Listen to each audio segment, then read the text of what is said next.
good to see all of you this morning. We're back from our meeting.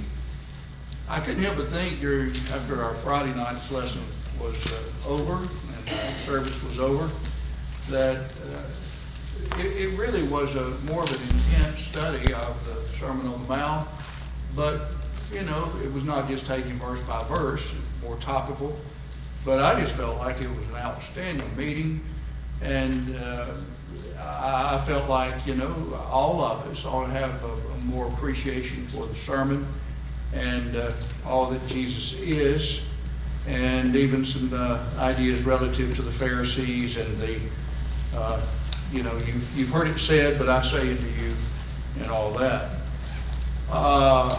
Remember, just real quickly, Paula's friend she works with, whose husband is not well. Keep that in mind. And also Sister Violet's Tommy is in the hospital getting his medication regulated. So keep all that in mind. We have been a week and a half away from our Bible readings, and so I'm just going to call attention to where we are, and just a very, very few comments, and then we'll go on with the Sermon on the Mount. But I want you to notice that actually today is the 13th of November, which is number 317, the back page of your reading schedule, Acts 1 through 3. So if you go back to the last class we had was November 2, that was number 306.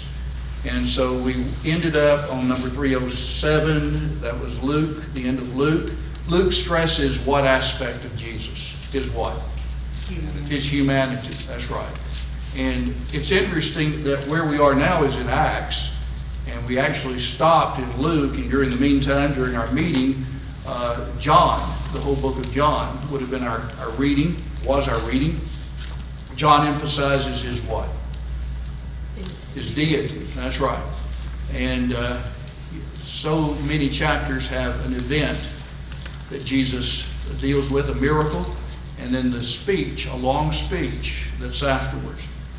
And we pointed out, and I believe Bob did Friday night, that there's so much about the call, who is this Jesus? Bob emphasized, and his words and his deeds, his words and his works, same thing we have.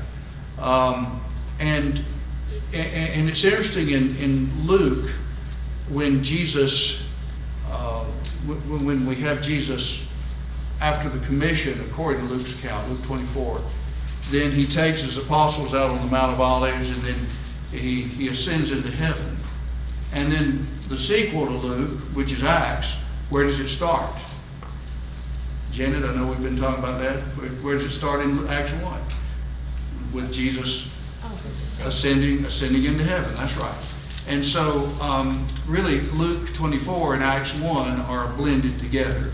Acts 1 is really the kind of the introduction and the sequel, the dovetailing of Luke's account into Acts. But anyway, we'll not go through all of that. Just I will say that if you got behind, just catch up. And if you feel like I'll never catch up, then start in Acts. And today, the 13th, we would have been through the third chapter. So you want to remember, Acts 1, we have two main events: the ascension of Jesus, and then somebody to take Judas' place, the appointment of Matthias. Chapter 2, you have the beginning of the gospel, the beginning of the church, the day of Pentecost. Chapter 3, Peter and John preach on what porch? Solomon's porch, and heal a man who was what? Lame. There you go. All right, so this will lead into persecution and so on. That's where we are in our readings. Now, in the life of Christ, we're in the great Judean ministry, right? The great Galilean ministry. And in our study so far, we've had the years of preparation. Birth of John, birth of Jesus, early work of John. Second, what's the next major step? The beginning ministry, which began with Jesus baptism, followed by his temptation, and then worked right around here, John 1, John 2, he goes to Cana, where the water was turned to wine, a quick trip to Capernaum, then back to Jerusalem, where he cleanses the temple. In John 3, all that around Jerusalem, interview with Nicodemus. And then by chapter 4, the Pharisees are seeing he's making and baptizing more disciples than John. And John the Baptist has been in Enon, near to Salem, which was just, here's Shechem, Samaria, and it was right across in here. It's not on this map, but right in that area. John had been preaching there because there was much water. And so he has been imprisoned over here in Macros. So there's a vacuum that's made. So Jesus goes up, chapter 4, the interview with the woman at the well. He goes to Cana and heals the 16 miles away, the nobleman's son who was over in Capernaum. He goes to Nazareth, and they want to kill him there, and he quotes from Isaiah, applies it to himself. Then he goes to Capernaum, makes it his own city, which is right there. And then all around the Sea of Galilee, in this area, we have what we've been talking about. The miracles of Jesus, healing the mother-in-law, casting out demons, the leper, the paralytic. He calls Matthew or Levi. And then we have his attending a feast back in Jerusalem. We think it's the Passover because it just mentions it was a feast or the feast. And then as he goes back, the disciples are plucking grain on the Sabbath, and the alleged Sabbath violations are going to be something that they try to pin on him. However, they're not Sabbath violations. They are the Pharisees' what? The traditions that he's violating. That's right. And so he heals a man with a withered hand on the Sabbath. And then they want to kill him, and so he withdraws from his enemies, fulfilling a passage in Isaiah. And then he's somewhere up here right outside Capernaum. He prays. After that, he selects the 12, and then we have the Sermon on the Mount. All right, you tell me without looking at anything. The Sermon on the Mount, we have in the first 12 verses the Beatitudes. And they deal with our seeing ourselves as we are before God, and then before how we need to view our, not just before God, but ourselves, and then before others, right? All right, let's name them real quickly. We've got, blessed are those who are poor in spirit, mourn, meek, hungering and thirsting after righteousness, merciful, pure in heart, peacemakers, and those who are willing to be persecuted for righteousness' sake. 8 of them, 9 if you count, blessed are ye when men shall revile you and persecute, say all manner of evil against you falsely. Rejoice and be exceeding glad, for what? Great is your reward in heaven, for so persecuted they the prophets that were before you. If you wonder why I'm just rubbing my hands, they're cold. It's not the building. I just got cold in the car and hadn't warmed up yet. So Matthew 5:13 through 16, then he says, okay, though the world will persecute you, you're the only option they have. And so you've got to be what? Salt and light. Well, when Jesus is saying, I say these things, I say, then and these Pharisees have been telling, basically he has no respect for Moses' law. He violates our tradition. So to get them straight on that, don't think that I came to what? Destroy the law and the prophets. I came not to destroy, but to fulfill, not perpetuate, but fill to the full the law as well as the prophets. And then he said, for I say unto you, verily, verily, I say unto you, till heaven and earth pass away, not what? One jot or one tittle shall in any wise pass from the law, till all things be fulfilled or accomplished. So that shows his great respect for the law. And he says, look, to show you not only my respect, but what your respect for it should be, whosoever shall break one of these least commandments of mine and shall teach men, so shall be called least in the kingdom of heaven. But he who does and teaches them shall be called greatest in the kingdom. And so least doesn't mean we'll still make it to heaven, but just not at least. If you're least in the kingdom, that means what? You're not in it at all. You're either great, converted, you're in it, or you're not in it at all. And so he says, except your righteousness exceed what? The righteousness of the scribes and Pharisees.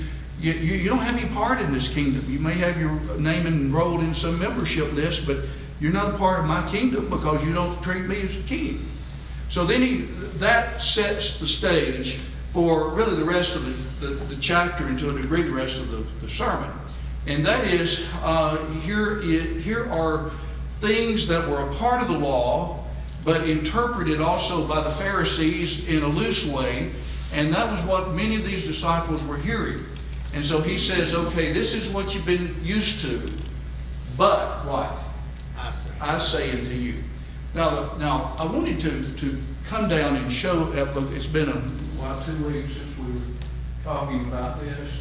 I wanted to come to here. This is Luke's account. David, can you see it from where? Good. That's good. This is Luke's account. This is actually in A.T. Robertson's chronology of the life of Christ. And it really is a help to me to see how basically bookends at the beginning and at the end of this section that parallels Matthew 5:21 through 48. But glancing at it again in verse 27 of Luke 6, but I say unto you which hear, love your enemies. But now, if you come all the way down here, but love your enemies, do them good, lend, never despairing, your reward shall be great. They're bookends, as it were. And it's, Stephen made a good point, I thought, on all this. Remember he talked about the fact that when his mother would say, just don't kill yourselves, and what she's trying to get at was, I want you to develop love for your siblings. Well, it's almost the same way here that Jesus is saying, look, you've heard it said by them of old, thou shalt not kill. And then he begins to slowly move from there. But I'm saying get hate, get anger, which can lead to saying raka, or you empty head, you blockhead, you, which also can go to say thou fool, you scoundrel, you're worthless, your character is no good. All of those things actually lead to what? That you've heard it said, thou shalt not kill. It leads to murder. And so he goes from that and trying to get the disciples to understand what I really want you to do is love everybody. And then he describes what that love is, not some kind of a emotional, just fuzzy feel good. These are activities and thoughts that need to be developed. So love your enemies. Do good to them that hate you. Bless them that curse you. Pray for them that despitefully use you. That sounds like the 5:10 through 12. To him that smites you on one cheek offers also, that's 5:33 through 38. And from him who takes away your cloak, withhold not your coat also. Give to everyone that asks you. And from him who takes away your goods, ask them not again. In other words, it's better to be mistreated than to mistreat yourself, that is, to mistreat somebody else. It's better to have people make fun of you than you do the same to them. Don't retaliate in kind, is the idea. And if you love them that love you, what thanks have you? Even sinners love those who love them. And if you do good to them that do good to you, what thank have you? Even sinners do the same. And if you lend to them of whom you hope to receive, what thank have you? Even sinners lend to sinners to receive again as much. But love your enemies. Same idea. He comes back. But love your enemies, do them good, lend, never despairing, and your reward shall be great, and you shall be sons of the Most High. For he's kind toward the unthankful and evil. He's kind to the unthankful and evil. That goes back to where we were in Matthew 5 in the specifics. He goes from being angry, leading to saying something, and just impugning somebody's motive as the backdrop for murder. He says, get rid of that. And then he goes down through, try to reconcile 23 through 26. Don't look to lust that can lead to adultery, that can lead to depriving one of his rightful wife or husband. And don't be loose with the truth by saying, well, I swear by this, I'm not swearing over here. But simply that you're what? Your yea be yea, your nay be nay. And somebody hits you on right cheek, turn the other off. Don't retaliate. Resist not him that is evil. Don't retaliate in kind. And he ends that whole section by saying, you heard that it was said, love your neighbor and hate your enemy, but I say even love your enemies. So he moves from verses 21 through and 22, and the reconciliation 23 through 26, he moves all the way through the sermon in showing various ways that we're to show love to our brothers or anybody, for love for our fellow man, to the degree that we go all the way to even loving our enemies. Jesus said in John 13, 34 and 35, a new commandment, and that's an interesting little word there. It's not new in age, but it's new in kindness. A new commandment give I thee, that ye love one another. And then he modified it. Even as I have loved you. Sacrificial selflessness is the idea. Okay, so I want to come back. Go back to this. We talked a little bit about this. An ascending plane relative to love. He begins negatively, don't kill, followed with the need to reconcile, which squelches anger. Don't lust after another's wife, which can lead to divorce. Be honest with everyone, don't retaliate. Concludes having risen to love's greatest command, not love as men usually understand it. Men say, I'll love you if you love me back. Yeah.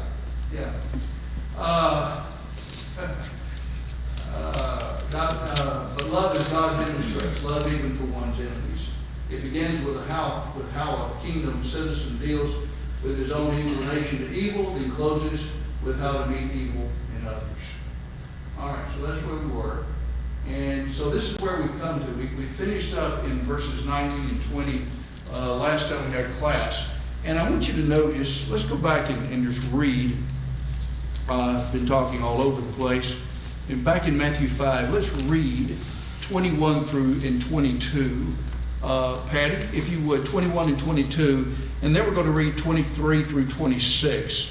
I think those are two little sections, though they're in the same paragraph. In most translations, there is a little bit of a division of thought. Okay, Patty, 21 and 2. You have heard that it was said to those of old, you shall not murder, and whoever murders will be held in danger of judgment. But I say to you that whoever is angry with his brother without a cause shall be in danger of judgment. And whoever says to his brother, Raca, shall be in danger of the council. But whoever says, you fool, shall be in danger of hellfire. All right, so you've heard it said to them of old time. He does it, and now he quotes, thou shalt not kill, which is one of the Ten Commandments. But he does, he says, you have heard that it was said.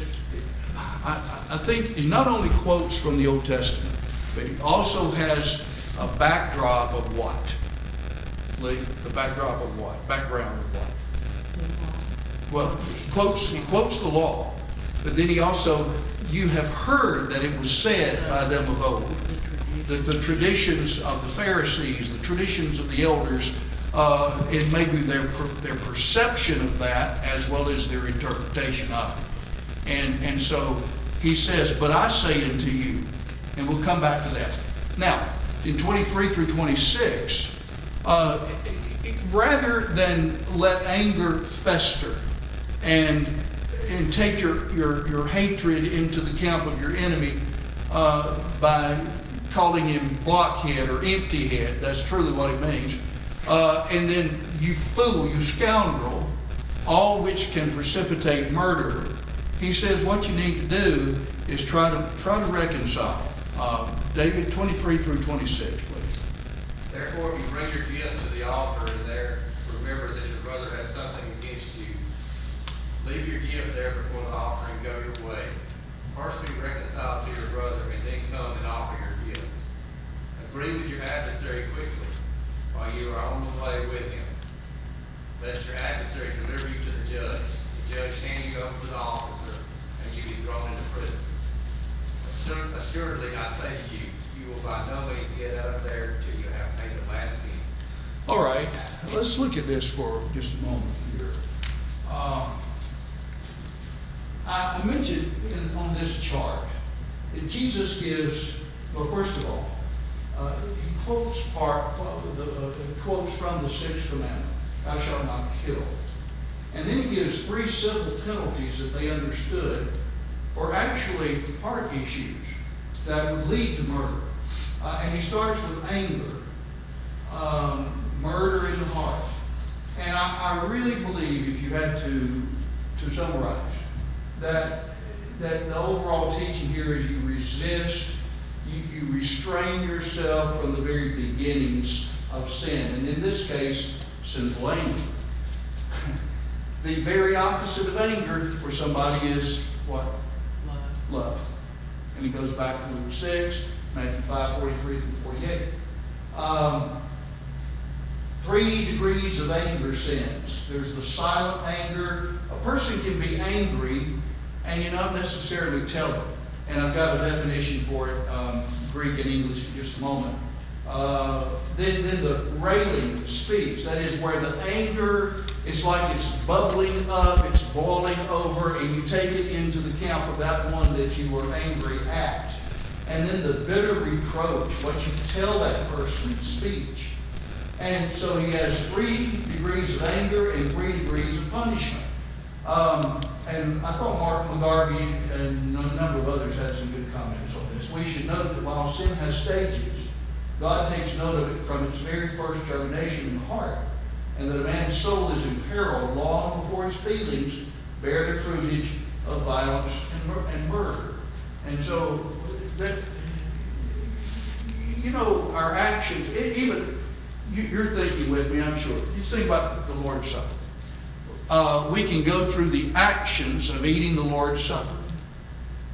But Paul says, if we discern not the body, 1 Corinthians 11, we're actually eating and drinking what to ourselves? Damnation. We're doing the right action, but we've got the wrong motives behind it. And so the Lord measures us in the kingdom of heaven. The Lord measures not just our actions, but the motives and the thoughts behind them. And that goes back to the Beatitude. Blessed are the pure in heart. They shall see God. That we have to be genuine. We have to get our thoughts right as well as our actions. Okay. The 3 civil penalties that they were familiar with. You have heard it said, thou shalt not kill. And then he says, and whosoever shall murder or kill shall be liable or in danger of what? What does he say there? No, not here. He said, you have heard that it was said, thou shalt not kill, and whoever kills shall be in danger of the judgment. And yet I say unto you, whoever is angry will be in danger of the judgment. And if you say Raka, you'll be in danger of the council. And if you say thou fool, you'll be in danger of the hell of fire. And that's angry without cause. Is anger without cause. And we'll come to that in just a little bit. Look, keep your finger here. Go all the way back to Exodus 20 and 20, also in 21. Exodus 20, in verse 13. What is it? Thou shalt not what? Murder or kill. Now, well, what is the real penalty for murder? Look at 21 and verse 12. What is it? He that smites a man so that he dies, what? He should be put to death. Now, here's a difference. Jesus quoted the law, thou shalt not kill. But then the interpretation was, evidently the Pharisees were saying, oh, you better not kill. If you do, you'll become odious to the community, and you might be brought before the judgment, which was a smaller tribunal. It was a type of, in fact, the crisis can be used the word judgment can be used to condemnation and so on. But also, there says, insofar as it's used here, the College of Judges, a tribunal of 7 men in several cities of Palestine, as distinguished from the Sanhedrin. So I take it to be that what Jesus is doing is taking what they're used to hearing about, hey, you better be careful of these civil penalties that are going to be enacted upon you. Oh, you better not kill. You might be brought to one of the local tribunals here, one of the local judgments. But Jesus said, that's not what I'm telling you. What I'm telling you is, if you're angry, then, that's basically this. Don't say, Reka, or you could be brought before the Sanhedrin. And I know he's thinking he's being concrete in these ideas. Could actually a tribunal know if a person were angry or not? No. Could the Sanhedrin know about, well, they might know something about that. But those are heart issues that only God could know. And so he gives these three things that lead to murder. One attitude, anger, and two actions, Reka, which is basically saying, you're senseless, you're empty-headed. That's what it means, really. And fool from moros, from which we get moron. Sluggish, dull, stupid, morally worthless, a scoundrel, which is more of a serious reproach than Raka. And so Raka scorns a person's mind, calls him stupid. Morris scorns his heart and character. So Jesus puts all of this together and says, well, look, if you do this, you might be guilty. You could be brought before the judgment, the tribunal, and then you might be brought before the Sanhedrin. And if you say thou fool, get a hand of fire. The truth of the matter is, he's saying you need to do what? Get rid of what? Anger. You need to stop it where it begins, with anger. And then these other things will take care of itself. And he used this accommodative language that they understood as civil penalties to show that really the problem lies in not loving his neighbor. Let me see, where was I going with this? Okay, yeah, the word anger, or don't be angry with your brother. Some of the translations say without cause. We'll come to that. Anger is from this Greek word that just means to provoke or enrage, or to be enraged, to become exasperated. But really, our English definitions help us perhaps a little bit more. Webster says it's a strong feeling of displeasure, usually of antagonism. A strong feeling of displeasure, something about that person just really incenses me, but I don't say anything about it. It's interesting, look over, keep your finger here. There are associated words that are through the epistles with this idea. Look at Ephesians 4, please. Ephesians 4. In verse 31. And 32 is your answer, very similar to what Jesus here gives. Paula, do you have that 31, 32 of Ephesians 4? Yes, sir. Let all bitterness and wrath and anger and clamor and evil speaking be put away from you with all malice. And be ye kind one to another, tender-hearted, forgiving one another, even as God, for Christ's sake, hath forgiven you. Yes, thank you. These are all related sins. Bitterness and anger. Anger is really the foundation of it that can lead to bitterness, which is more of an attitude. Wrath usually carries your thoughts into the camp of your enemy. Clamor, wrangling, railing, blasphemy. Put those all away with all malice. Malice, malicious. Think about the idea of just the deteriorating and the anger that is just wanting to completely destroy something or someone. And the answer to that is to be what? Kind one to another. Tender-hearted, forgiving. And who do we have as our mentor? God through Christ, even as God also in Christ forgave you. Well, think Matthew 5 again.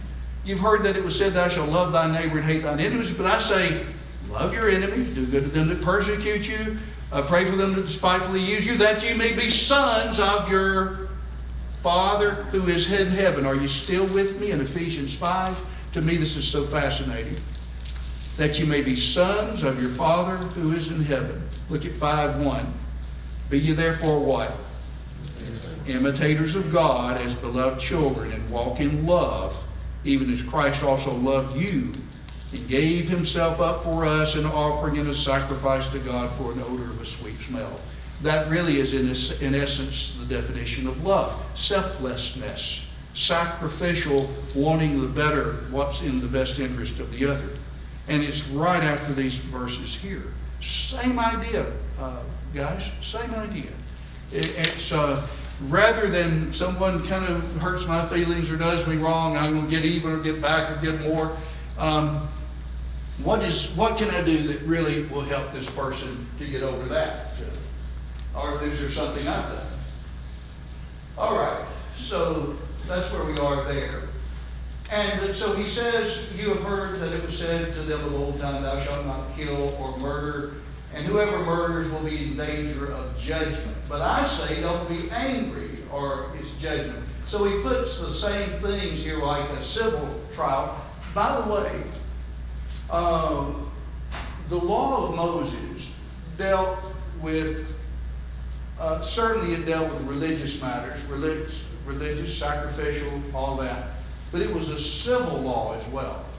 And being a civil and a state law, in a sense, can you regulate people's thinking and saying, or can you give a punishment as a civil law on somebody's thought when you don't even know what thought is? No, there's no way. And so all the law was limited in what it could do and so forth. Now, did the law basically teach love? It did it not?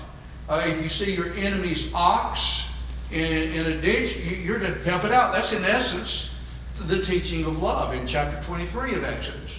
But not in the degree to which Jesus here describes in the sermon, and not what they had been hearing.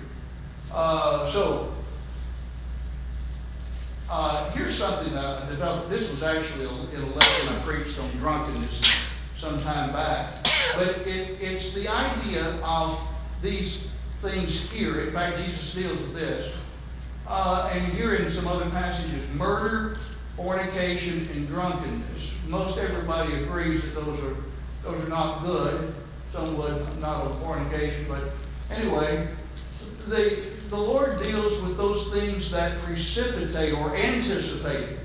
For instance, we're talking about murder.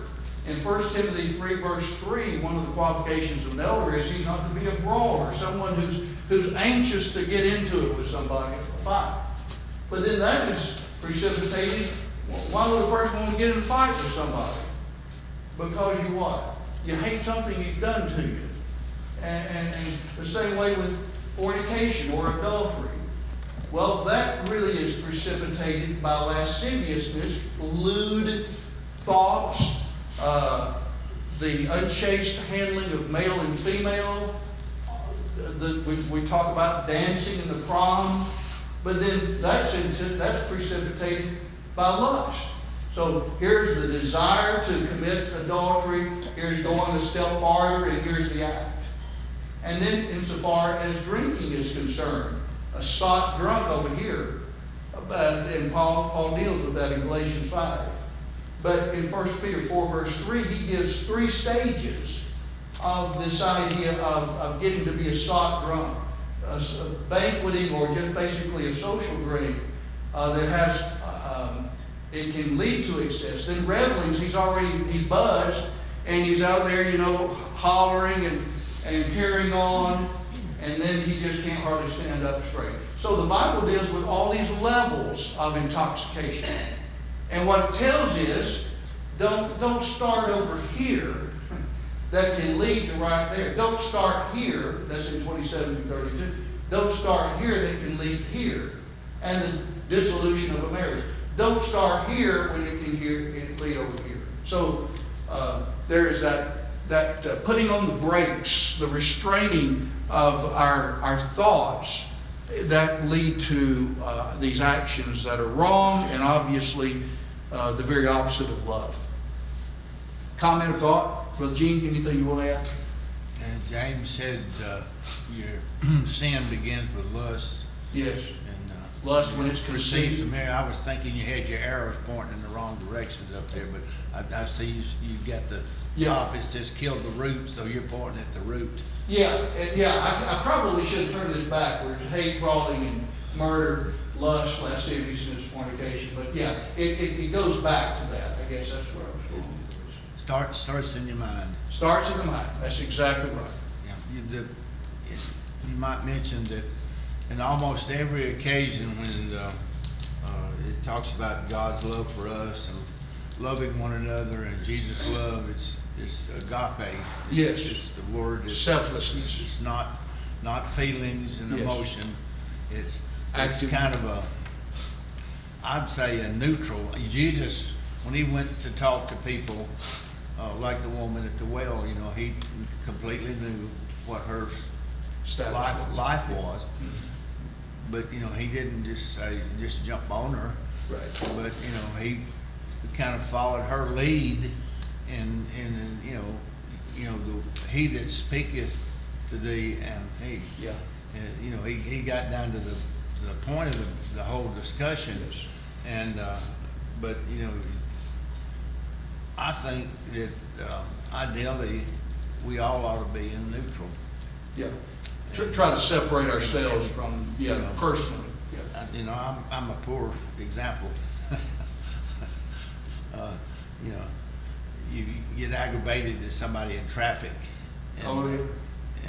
something like that, and you let it affect you more than it ought to. Yeah. And, you know, who knows what the guy might have a bad day. Yeah. You know. You and Lee have gotten together. I said, why doesn't this guy move on? And I say- And Lee will say, you don't know if he just got on a Got a text message that his mother mother had died. You don't know. Lee, I said, get on the stick. You know, you're in a hurry, the light changes, somebody's, you know, oh. There's that first rule of matrimony is you inherited another conscience. Yes, that's right, that's right. But Lee helps me out. I know if the rest of you are like I am, that Lee helps me. But she says, you don't know what, and she's right about that. You know, in 1 Timothy 6, Paul talked about some of the sins that people commit. And he says, among those are evil surmisings, the American Standard says. To surmise is to guess, and to guess with an evil intent. Well, I know the reason he didn't speak to me was because he doesn't like me. Well, it could have been he had somebody's mind on something else. You know, you take something and you assign the worst possible motive. That's evil surmisings. You can speak to the works, but you can't speak To the thoughts. Exactly right. And that will help us in anger, actually. If I were more like my sweet wife, I wouldn't lose. I don't really lose my patience. I'm bored. Right, Lee? Please say yes. Well, you know, But- there are situations, you know, with your children, you know your children, you know, you've been with them a long time and seen them develop, and one of mine thinks so much like me. I know what she's thinking before she says it. And, Yeah. but that's a different situation than, you need to anticipate when you go in somewhere, walk into a building or something like that, you know, you need to anticipate. What can happen? You need to say, be under control here. Yes, exactly. Or some message to yourself. Yes, I think that's right. I've told y'all in the lessons before about a fellow I knew. He would recite to himself the first psalm and have a brief prayer because he dealt with people in a public way that were, it's kind of a complaint department. And you just know going in, you're going to get, you know, people will take out their frustration perhaps on the company, on you. Sometimes people take the frustrations out on the cooks in a restaurant, on the waiter or the waitress, and usually they don't have anything to do with it. And so what we have to do is try to think outside the box and try to think like Brother Gene was saying, you know, maintain my composure and go on from there. All right, comment or question? This is so practical, isn't it? If you Yes, got sir. Jesus telling them to look, you know. That's it's your big message. points, it's big. Yes. And then his religious leaders at the time are wanting to kill him. Yes. So they missed it all. Yes. They didn't get any of it. That's exactly right. And then maybe even put some loopholes around killing. And Jesus says, no, the real problem is anger. A little bit of a corollary, maybe not a corollary, but just an addendum. Jesus does not mean that anger on calling someone they should be foolish is wrong under all circumstances. Because we know in Mark 3 verse 5, Jesus looked upon them in anger because of the hardening of their heart. He called people foolish. The Sermon on the Mount, the very Sermon on the Mount, Matthew 7:25. He who hears these words of mine and does them not shall be like a foolish man who built his house on the sand. Those who were hypocrites, he called them fools and blind guides. Those who were unprepared. We even know the 5, what kind of virgins? 5 foolish virgins who came unprepared. Paul said, you're fools for thinking of that the body will not be something else when it's raised. And don't be foolish, but understand. Paul says you're foolish if you don't understand what the real reward is. And Peter talked about some who were foolish. Those were all in reference to spiritual matters. The key on all this is sinful anger, that which leads to bitter words and is in its nature murder. Remember 1 John 3 verse 15, John said, he who hates his brother is a murderer. Yeah, and Jesus' central idea is that the root of evil and hate lie in the heart, and love has to be learned and substituted for it. We already looked at that. Let's go back to Romans 13 real briefly, and we're probably not going to have much time for anything else. I may introduce it though. Romans 13, after he dealt with civil government, you remember, he says in verse 8, owe no man anything save to love one another. And he comes back to that. For he that loveth his neighbor hath fulfilled the law. Well, what specifically? Well, here's some examples. Thou shalt not commit adultery. You're surely not loving the husband of the wife that you're lusting after. Thou shalt not kill. You're not to love the person you kill. Thou shalt not steal. No respect for his property. Thou shalt not covet.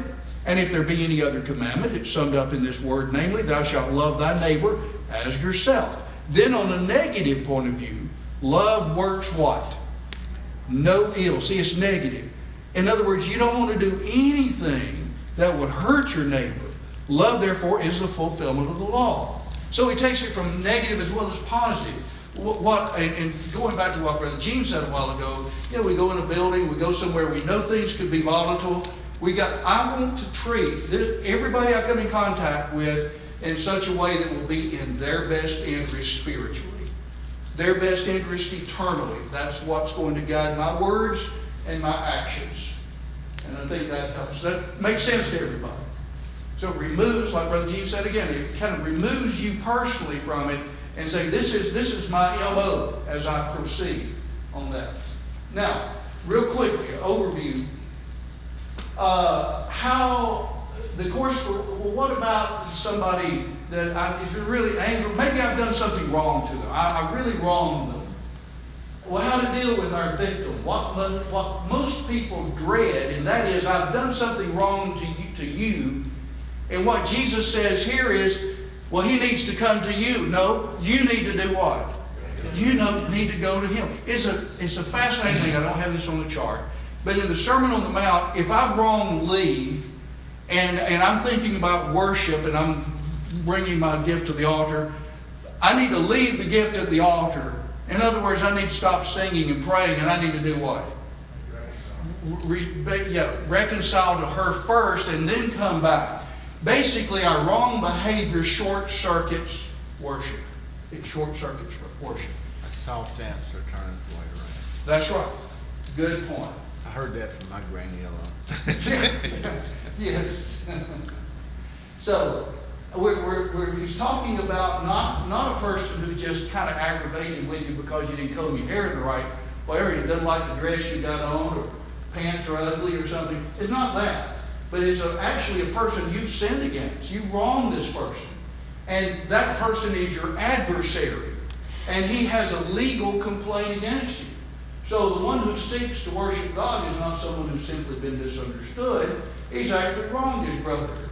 And this mistreatment always negates worship. And so what he says then, we'll end on this. Going back to the sermon in Matthew 5, agree with thine adversary how often? Quickly, when you are with him in the way, because the truth of the matter is he follows it like it might be a civil proceeding, which they would understand, lest haply, this is in verse 25, while you're with him in the way, lest haply the adversary, your adversary, your opponent at law, so to speak, will deliver you to the judge. He hears your case. He delivers you to the sheriff or the officer, and you be put in prison. You're going to be there until you pay the last farthing. The idea is you need to reconcile while you have what? The opportunity, because the time can come when what? You don't have the opportunity. And that flows so beautifully with the rest of New Testament teaching about unity. And as much as in you lies, be it what with all men? Be at peace, Romans 12:18. And I beseech you therefore by the mercy of God, Ephesians 4, he didn't say that. He says, Ephesians 4:1-3, to, with all lowliness and meekness and long suffering, give diligence to keep the unity of the Spirit in the bond of peace. All those ideas of we're trying to be on the same page with God, and we're trying to get other people that way. And what is the bottom line that causes a person to think? The four-letter word, L-O-V-E, love. Love for God and love for man. All right, we'll, Lord willing, pick up with just the end of that paragraph and go right on through the sermon Wednesday night. Thank you for your help.